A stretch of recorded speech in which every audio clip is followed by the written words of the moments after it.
बिहान होई गई तब अरे हमनी का साहब भगवान होई गई।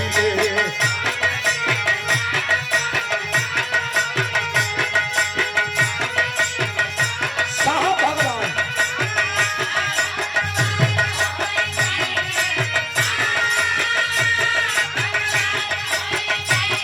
भगवान होई गई हमनी का साहब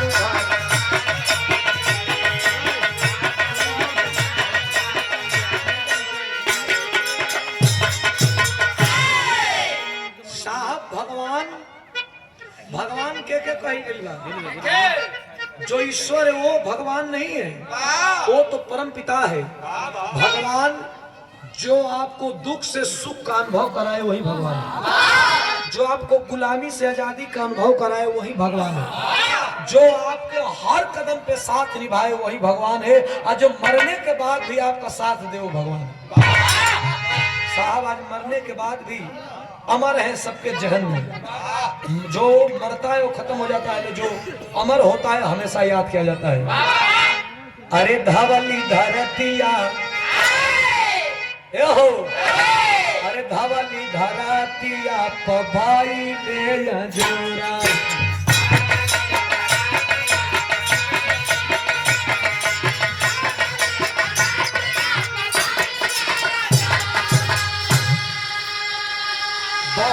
साउंड यादव बहुत सुंदर साउंड बा। एक मेरी खड़ा होला के बाद ना सेटिंग करावे के बा, नहीं में बढ़ावा न बढ़ावा। हमरे रमेश जी के खातिर तनी जोरदार ताली। अरे धवली धरतिया पभाई ले अजोरावा।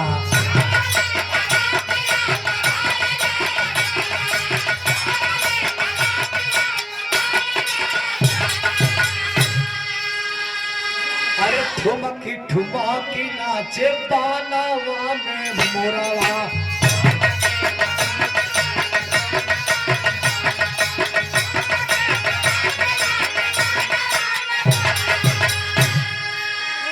अरे कि देशवा में लागू, अरे देशवा में लागू संविधान होई गई। देशवा में लागू बाबा का देन बा। अरे कि देशवा में लागू, अरे देशवा में लागू, अरे संविधान होई गई। ता हमनी का साहब भगवान होई गई।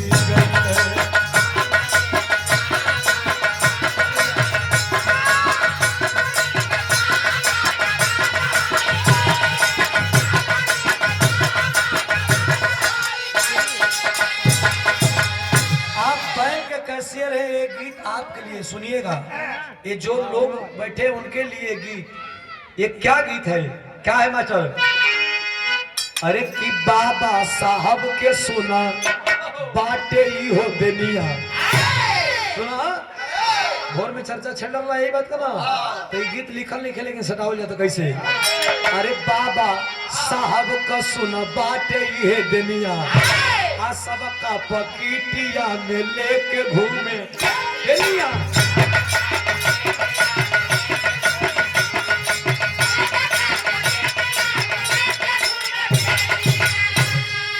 लोग कहते हैं कि बाबा साहब का देन है कि पाकिट में बाबा साहब का देन है। बाबा साहब का सुन बाटे ही हो दुनिया। सबका पकीटिया में लऊ कहता दुनिया।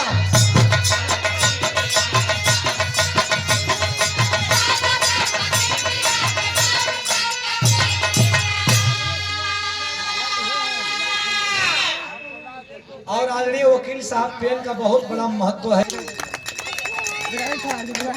आदिवासी को लेकर के चले, क्योंकि जो कारोबार रुका है, धीमा पड़ा है, धीमा ना पड़े, आगे बढ़ते रहे। कैसे कैसे कैसे? अरे बाबा बाबा साहब का सुन बाटे हो दुनिया, अरे सबका पपीटिया में लौकता दुनिया।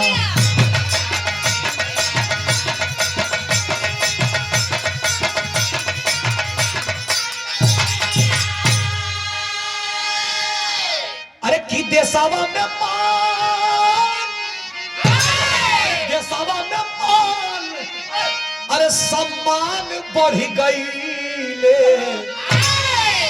जहां आदमी छवाई परछाई बर्दाश्त ना करा, इस संविधान के चलते बाघ बकरी संगे बैठ के पानी पियत, मान सम्मान का जीवन बढ़ गई। कैसे? अरे कि देसावा में मान, देसावा में मान, सम्मान बढ़ गई। अरे हमनी का साहब भगवान होई गई, हमनी का साहब।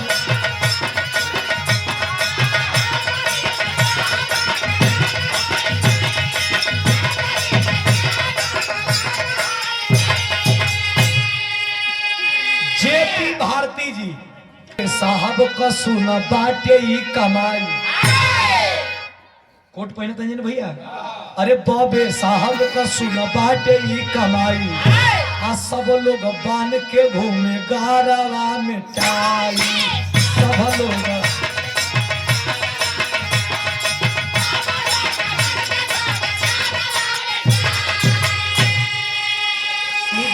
गारवा में हाड़ी रहे या कमरिया पर झाड़ू रहे, लेकिन बाबा साहब की कमाई है कि गले में जहन में उ लोग याग भरेला, उ लोग जहर भरेला, और तनकी सा संविधान भी भरे में कोनो दिक्कत नहीं। कैसे?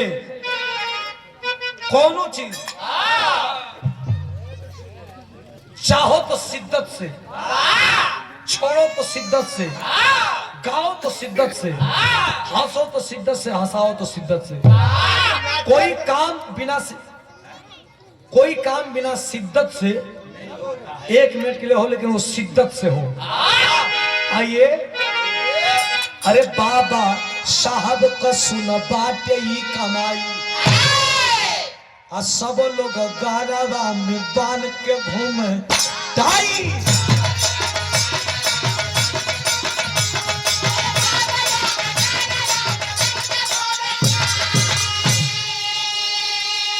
ये सबके लिए कहते हैं, ई धरती आकाश बाबा साहब का सामने अपन 200 नो झुकावत बा। कैसे? अरे कि स्वागत में नीचे, अरे स्वागत में नीचे, अरे असमान हो गई। बाबा साहब के समर्पण के आगे, बाबा साहब के एजुकेशन के आगे, बाबा साहब के लगन के आगे, बाबा साहब के मेहनत के आगे, बाबा साहब के संविधान के आगे, बाबा साहब के लोगों के आगे आसमान भी उनके चरणों में आके गिर गया। तो अरे कि स्वागत में नीचे, अरे असमान हो गई। अरे हमनी के बाबा अरे भगवान होई।